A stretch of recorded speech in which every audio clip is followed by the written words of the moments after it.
Olá, meus irmãos, eu sou muito grato, viu, pelo privilégio de participar dessa primeira conferência de Teologia e Prática do Aconselhamento Bíblico promovida pela Igreja Batista Celebração em Bragança.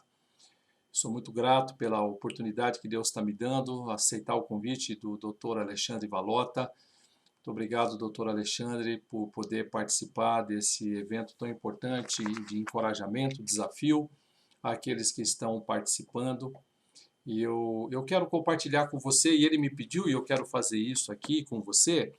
Eu queria que você pensasse um pouquinho comigo sobre a vivência do sofrimento, que foi o que ele pediu para que eu falasse, mas eu quero fazê-lo a partir e começar com alguns textos bíblicos de personagens que vivenciaram o sofrimento de tantas e tantas maneiras diferentes. E eu queria que você acompanhasse comigo alguns personagens. Como é que eles vivenciaram o sofrimento? De que maneira eles viveram a experiência do sofrimento? Como é que isso se deu?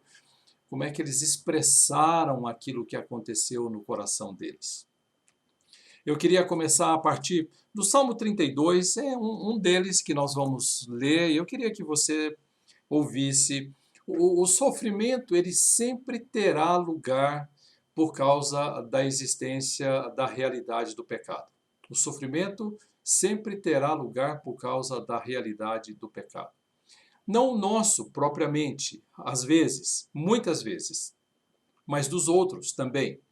Quando existe, por exemplo, um abuso, o pecado dos outros nos alcança e, de alguma maneira, nos faz sofrer, e nós vivenciamos isso. Quando somos assaltados, não é? Nós temos sobre nós o pecado de outros nos alcançando, e de muitas maneiras isso nos impacta, de muitas e muitas maneiras. Os homicídios, eles produzem sofrimento naqueles que ficam e que têm os seus queridos partindo por causa disso.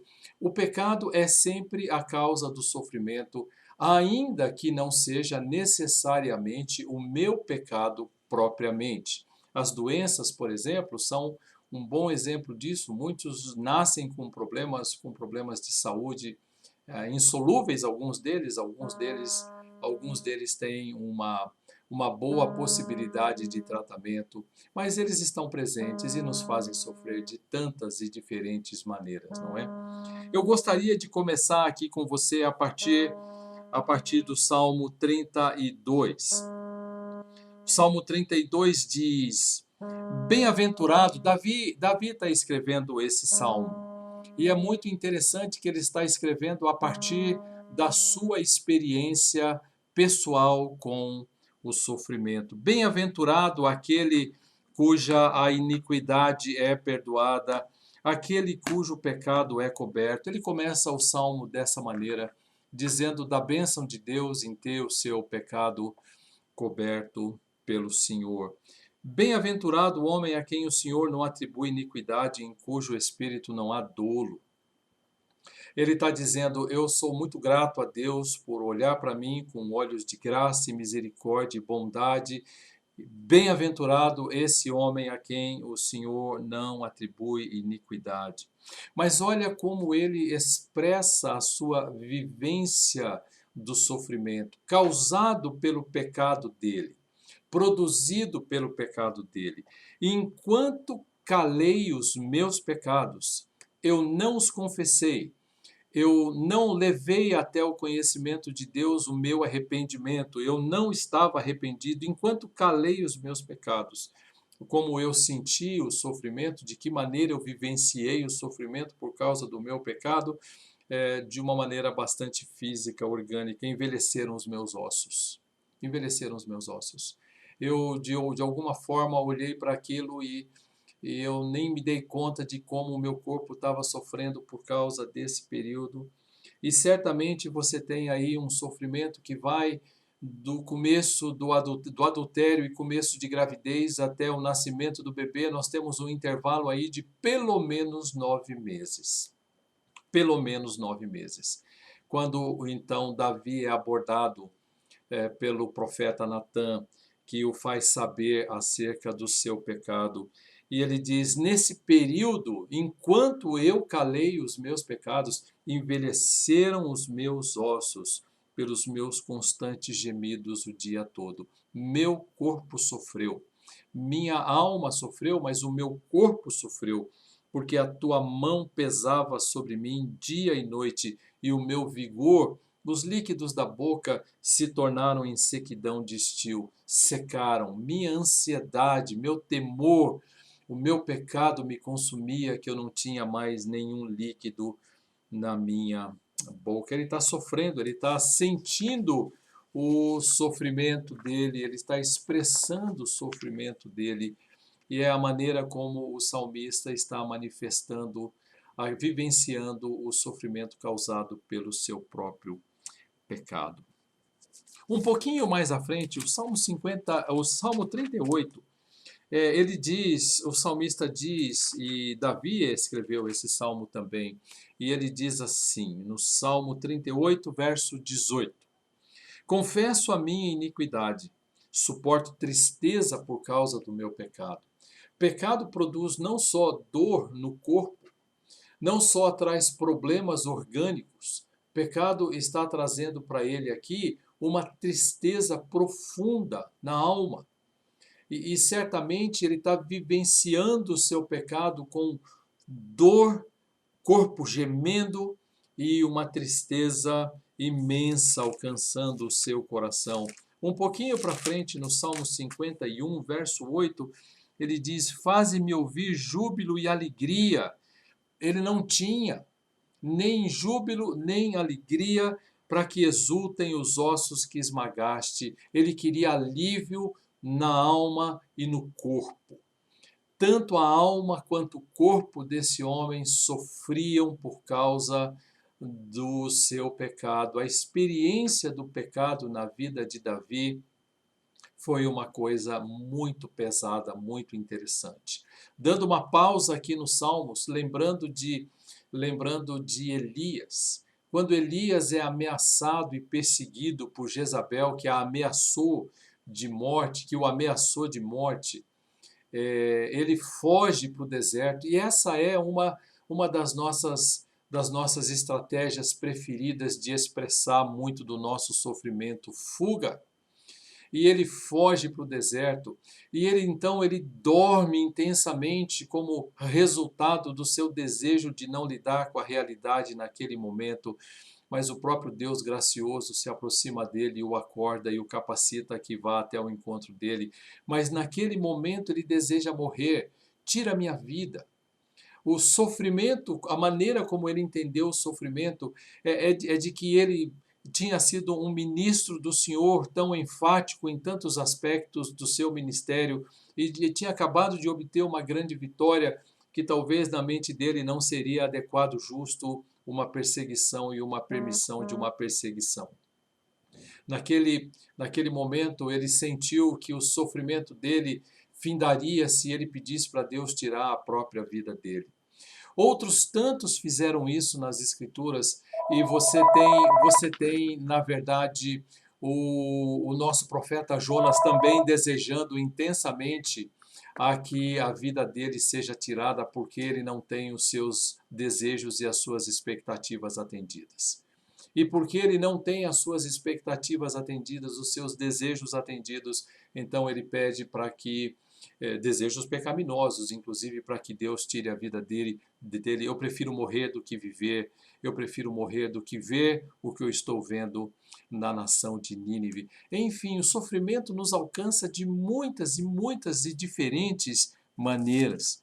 Se você vai no Salmo 55, quando você lê ali acerca do que escreveu o rei Davi, muito possível e muito provavelmente ele está escrevendo acerca de um personagem que era um conselheiro do rei, um conselheiro do reino, e esse personagem, diz a Bíblia, que quando ele falava, era como se o próprio Deus estivesse oferecendo conselho naquele lugar.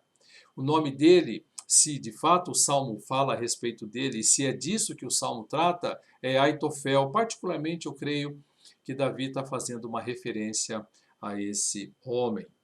Olha como Davi expressa o sentimento dele, a vivência da dor dele, a vivência do sofrimento dele. Ele diz: Senhor, verso 2 do Salmo 55, atende-me, responde-me. Sinto-me perplexo em minha queixa e ando perturbado. E ele está dizendo: eu estou numa agonia grande porque existe inimigos atrás de mim. Absalão, meu filho, está atrás de mim. E tem homens atrás de mim. Eu estou sendo perseguido. Verso 4: estremece-me no peito o coração. Ele está dizendo: eu tenho um coração batendo de modo acelerado aqui por causa dessas coisas que estão acontecendo. Temor e tremor, medo e tremor apoderaram dele. E ele disse, da mesma maneira que Elias, de certa forma, procurou, ele disse, Davi disse: quem me dera eu teria asas como de pomba e voaria, acharia repouso. Sabe o que eu quero nesse momento? Eu quero sumir. E é isso que está passando na mente dele. Ele está sofrendo nesse momento por causa disso. Ele diz: eu quero sumir, eu quero desaparecer. Eu voaria para longe, como pomba, com asas, e acharia pouso em algum lugar. Fugiria para o deserto e procuraria abrigo das tempestades. Eu prefiro a tempestade no deserto e eu no abrigo do que o que eu estou sentindo nesse momento. Ele está dizendo: não é o inimigo, o que acontece comigo, a minha luta é essa. Como é que pode uma pessoa leal, um amigo, trair outro amigo, com os quais ambos iam à casa do Senhor? E ele continua aqui no verso 12: não é o inimigo que me afronta, eu suportaria, não é o que me odeia, eu me esconderia, mas é tu, homem, meu igual, meu companheiro, meu íntimo amigo. Juntos andávamos e nos entretínhamos e íamos com a multidão à casa de Deus. Eu estou sofrendo porque eu tenho um amigo querido. Minha mente não consegue conceber. Tal homem estendeu as mãos contra os que tinham paz com ele, corrompeu a sua aliança. Como pode ir uma indignação evidente no verso 21? A sua boca era mais macia que a manteiga, no coração, porém, havia guerra. As suas palavras eram brandas mais que o azeite, contudo, eram espadas desembainhadas. Ele está dizendo: eu estou sofrendo, eu estou sendo perseguido pelo meu filho, por um exército que quer me matar, eu tenho dificuldade para falar, meu coração está acelerado, eu tenho um problema com um amigo que era meu amigo, eu o tinha por meu amigo. Nós íamos juntos, se eu posso fazer uma contextualização aqui, nós íamos juntos à igreja, e ele me trai, isso eu não admito, isso é uma coisa que eu não entendo, Senhor, eu quero fugir, eu quero fugir. E essa é a forma como ele sente, vivencia o seu, o seu sofrimento. Quando você vai um pouquinho mais à frente, você encontra o Salmo 73. Salmo 73. O Salmo 73 ele foi escrito por um músico. E Asaf escreveu esse salmo. E eu não sei quantas vezes você já se deparou com alguém que confessou a você que é invejoso, que tem inveja. Muito raramente eu ouço alguém chegar perto de mim dizendo: olha, eu quero lidar com um problema aqui, meu problema é que eu sou invejoso, eu sou uma pessoa invejosa. Eu raramente ouço alguém fazer uma coisa dessa. Mas Asaf fez. Asaf, um homem humilde, um músico, alguém querido, que lutou com as suas angústias, e eu queria que você visse como ele vivenciou o sofrimento que o alcançou por causa dos seus entendimentos equivocados, não renovados. Olha só o que ele diz, verso 2 do Salmo 73. Quanto a mim, porém, quase me resvalaram os pés, pouco faltou para que se desviassem os meus passos. Por quê? Verso seguinte: pois eu invejava os arrogantes ao ver a prosperidade dos perversos. E então ele está dizendo: eu sou servo do Senhor eu sofro regularmente, cotidianamente. Esses indivíduos, eles são ímpios, eles têm boa saúde, eles têm influência, eles têm recursos financeiros, eles vivem uma vida hedonista, cheia de prazer, eles têm seguidores, eles têm uma influência muito grande na sociedade, são ímpios, desandam a boca contra Deus e contra os céus, é a continuidade do Salmo. E eu temo o Senhor, como pode? Eu quero aquilo. E é a vivência dele, ele está experimentando isso no coração dele. E ele sabia que ele não podia fazer daquela maneira, mas foi isso que aconteceu naquele momento. E ele disse para eles: não há preocupação, eu quero ser como eles. E ele chega a fazer algumas afirmações, ou seja, ele tem a sua teologia em conflito por um momento. E ele tem as suas convicções acerca de quem Deus é e acerca do que Deus faz sendo questionado. E ele começa a questionar isso e ele diz assim: com efeito, inutilmente conservei puro o coração e lavei as mãos na inocência. Não valeu a pena. Ele está sentindo o seu sofrimento naquele momento, aquilo que está acontecendo no coração dele. Ele está sofrendo por causa do seu próprio pecado aqui. Ali, no Salmo 55, Davi estava sofrendo por causa do pecado de outro contra ele.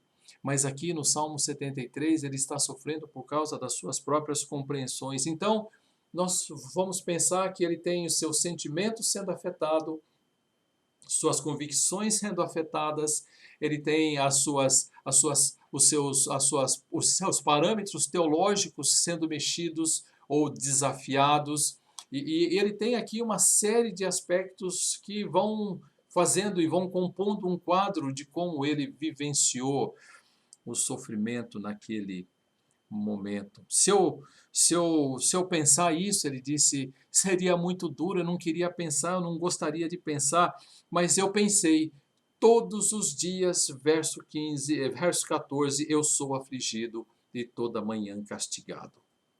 De repente ele tem um clique lá e ele muda a cabeça dele e ele começa a olhar para compreender isso e ele vai olhar agora teologicamente, mas ele está sofrendo. Mas veja como ele descreve a maneira como ele vivenciou aquele momento de invejar os arrogantes, desejar a posição deles, a influência deles, a saúde deles, o corpo deles, a riqueza deles.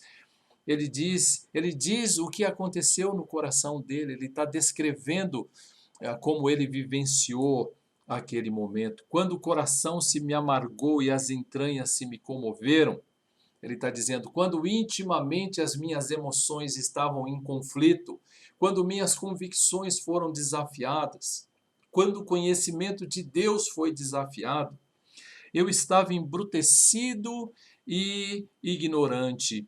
Era como um animal irracional. Eu estava amargo, embrutecido, ignorante. Assim ele vivenciou aquele momento. Muitos dos que vão chegar a nós, eles vão chegar expressando, vivendo esse tipo de dor que os salmistas, como você está vendo, também experimentaram na vida deles. Mas quando você vai para frente um pouquinho, no Salmo 77, o Salmo também de Asaf.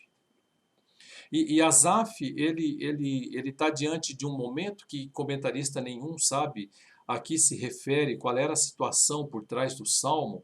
Todos concordam que havia algum ambiente de calamidade nacional em que Israel possivelmente tenha sido destruído ou atacado por inimigos e perdido muito da sua riqueza e da guerra.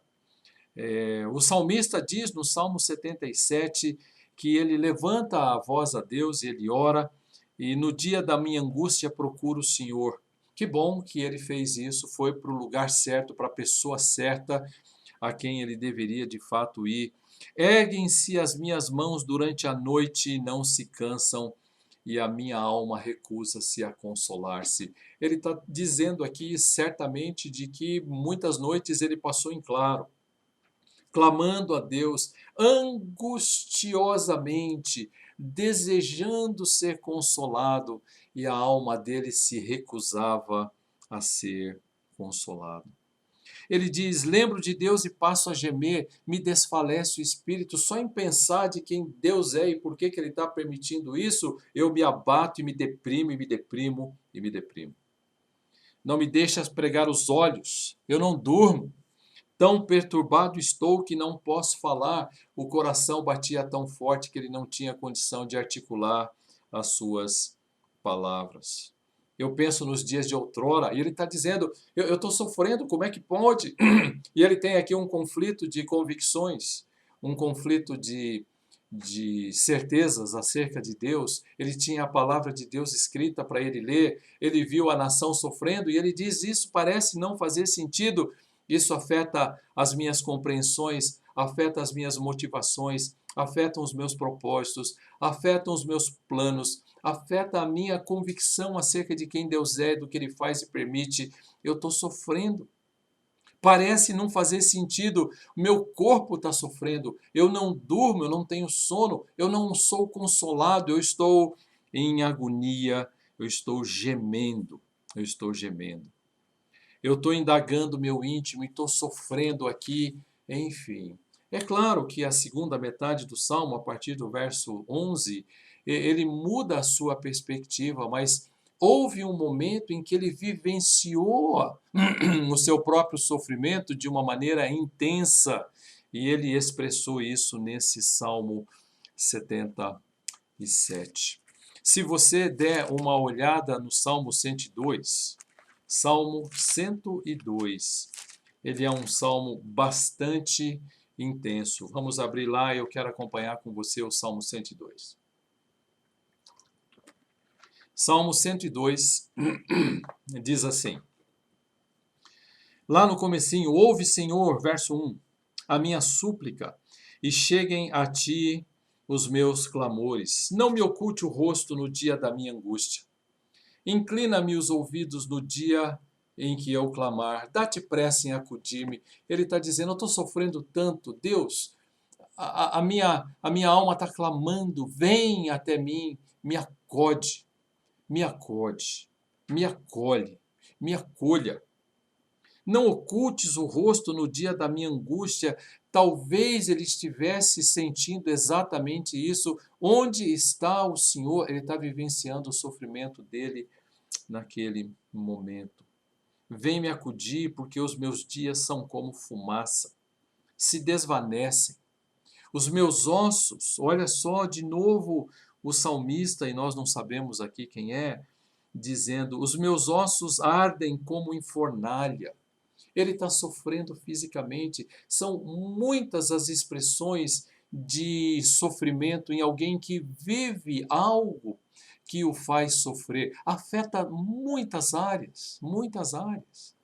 E ele está lutando com todas elas aqui e externando aonde elas alcançaram.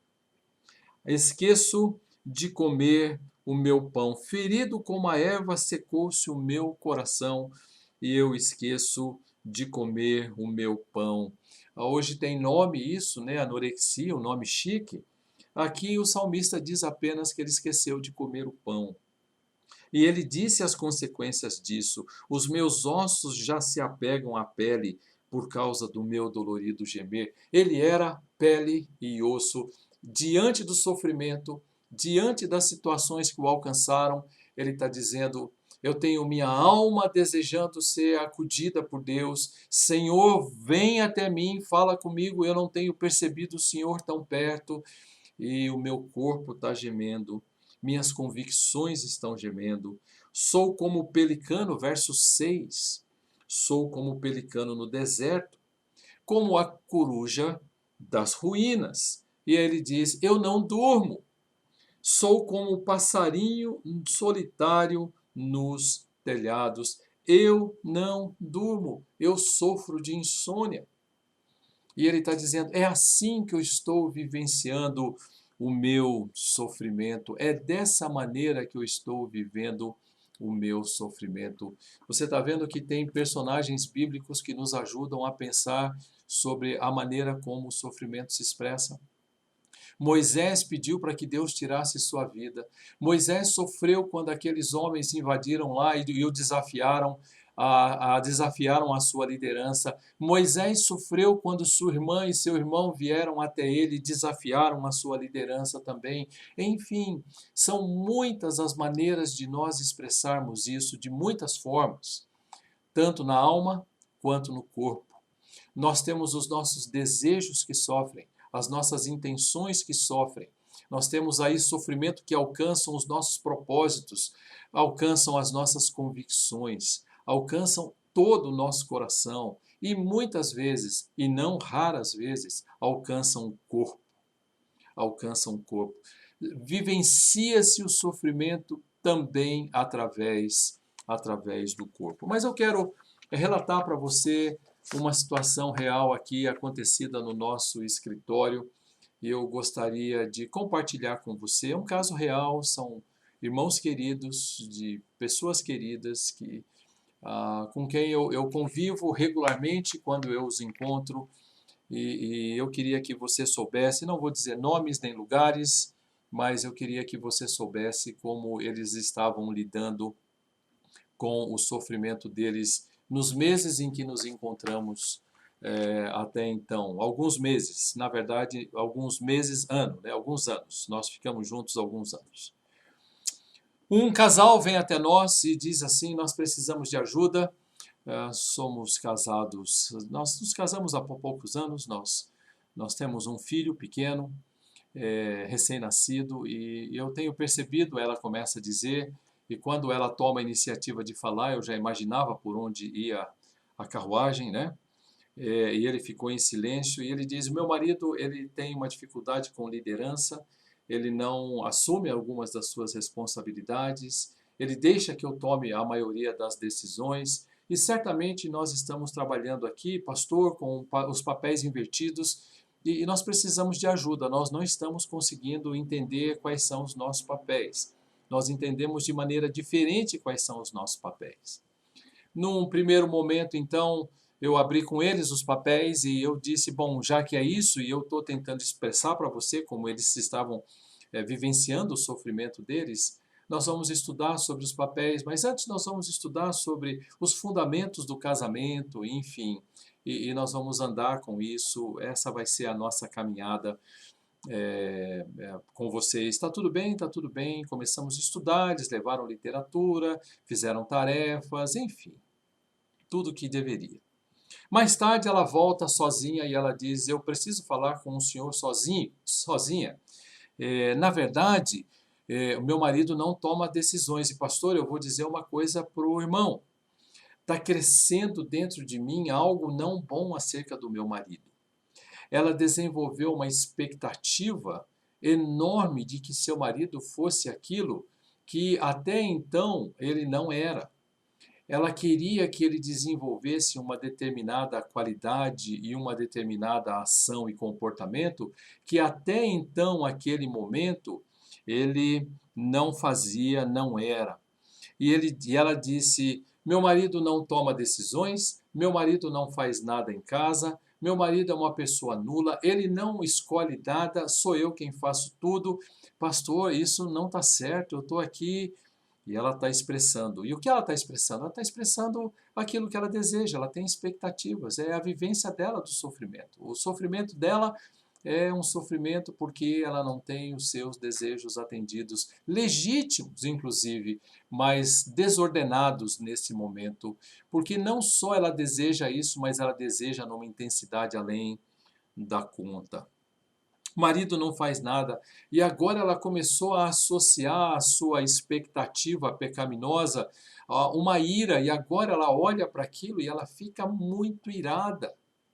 E ela agora começa a trabalhar com bastante rebeldia dentro de casa para com o marido, e ela vai manifestando sua ira de muitas formas. Ela fica agressiva. Ela fica agressiva, muito agressiva, suas palavras vão se tornando agressivas, a postura não verbal dela fica agressiva, a expressão não verbal do rosto é extremamente agressiva, o peso das palavras quando ela fala são palavras duras e pesadas, o tom de voz, o volume que usa, a entonação que ela tinha, tudo vai dizendo acerca de como ela estava desenvolvendo e crescendo e vivenciando o sofrimento. Ela está sofrendo. E ela, ao invés de lidar com a sua dor e o seu próprio pecado, ela está tentando lidar com a transformação do marido. Ela se afasta agora e ela sai e ela diz: eu não quero ficar perto dele mais, não quero mais senti-lo ali do meu lado. E já que ele não fala comigo, não tem por que eu ficar do lado dele. E a coisa não está ficando boa, você está vendo, né? A coisa não está ficando boa. Mas a coisa vai caminhando para ficar ainda mais difícil. Agora, veja só o que acontece.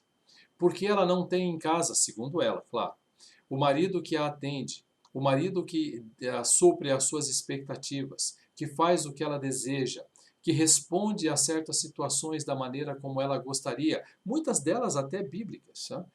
Agora, então, ela começa a desenvolver uma possibilidade de alimentar uma fantasia. Veja como o sofrimento que trouxe ao aconselhamento vai ganhando contornos, vai ganhando formas diferentes. Uma fantasia de que talvez se ela tivesse um outro relacionamento, ela poderia encontrar aquilo que ela não encontra no dela.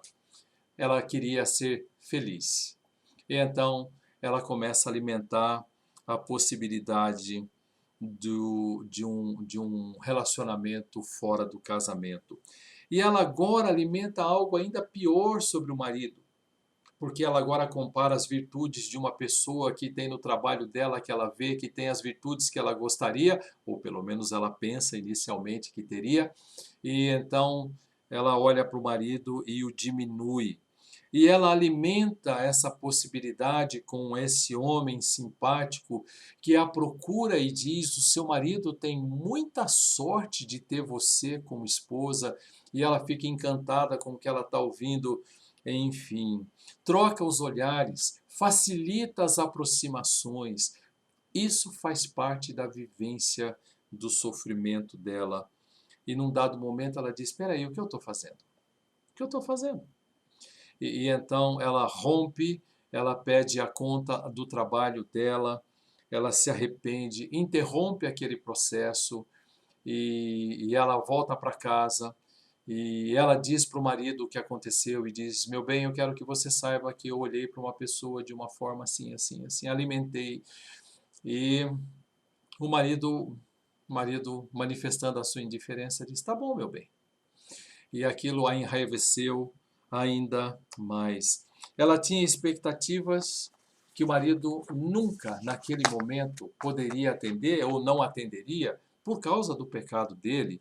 E ele também sofria, e ele dizia: pastor, não dá para viver na minha casa. E a vivência do sofrimento dele era: você não tem ideia de como são as palavras da minha esposa em casa, a postura da minha esposa em casa.